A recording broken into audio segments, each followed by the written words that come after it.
Here is another GI organ. In this case, it happens to be the esophagus.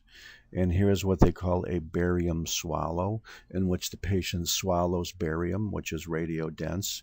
And although you could see this normal streaking along the mucosa here in the upper portion of the esophagus, you could see an area here in which you have bulging and retention of the barium, and grossly the specimen might look something like this, in which you have a relatively flat mucosa up here, which you could see as having a nice squamous appearance, but then suddenly the mucosa changes to a different type of appearance, and not soon after that you could see a big tumor obstructing the lumen and looks like might be widely infiltrating throughout the wall too. This is a cancer of the esophagus. And if the esophagus was 100% squamous all the time with no ectopic glandular mucosa from Barrett's reflux, or if there were no submucosal glands, then theoretically all of the carcinomas of the esophagus would be squamous cell carcinomas. And actually, most of them are. But many are adenocarcinomas because sometimes you have gastric type epithelium within the esophagus, which is glandular, and with enough time and enough other carcinogenic factors, this can turn into cancer. You have to take it on faith that this is an esophagus, because you don't usually think of the esophagus as having a glandular mucosa.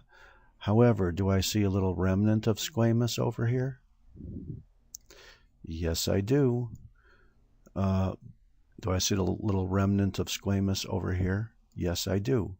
But in this area, the mucosa is benign, but glandular, looking very much like gastric mucosa. However, as you go deeper, somewhere along the line, you could see these dark, irregular, and sometimes even abortive-looking glandular structures infiltrating throughout the smooth muscle of the esophagus, sometimes occurring almost as individual cells, sometimes forming what you might agree look like little haphazard glands, or what they call abortive glandular formation.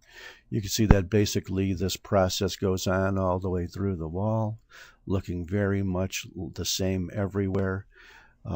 Malignant glandular cells associated with some scattering of inflammatory cells like you see out here, haphazardly infiltrating these little smooth muscle bundles here and here and here. And basically looking that way all the way through the wall of this esophagus.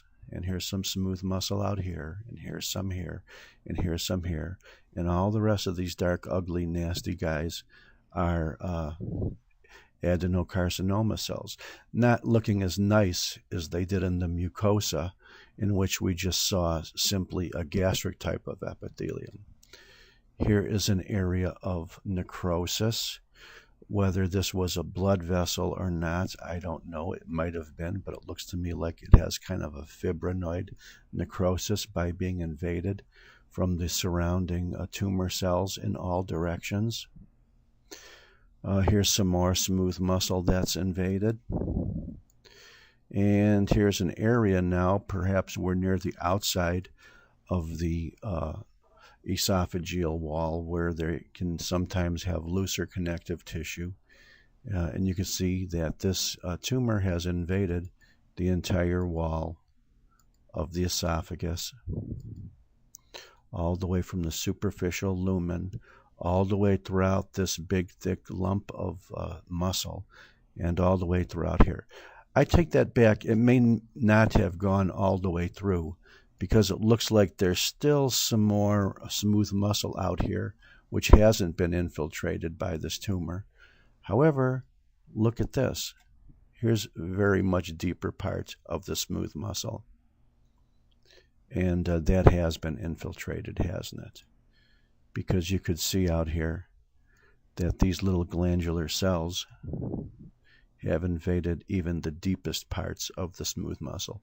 Whether it extends all the way out beyond the esophagus, we'll never know because it wasn't cut that deep. However, I wouldn't be surprised if in a case that looks as poorly differentiated as this, as large as this, and as widely invasive as this, if it was already metastatic at the time of diagnosis. Thank you very much.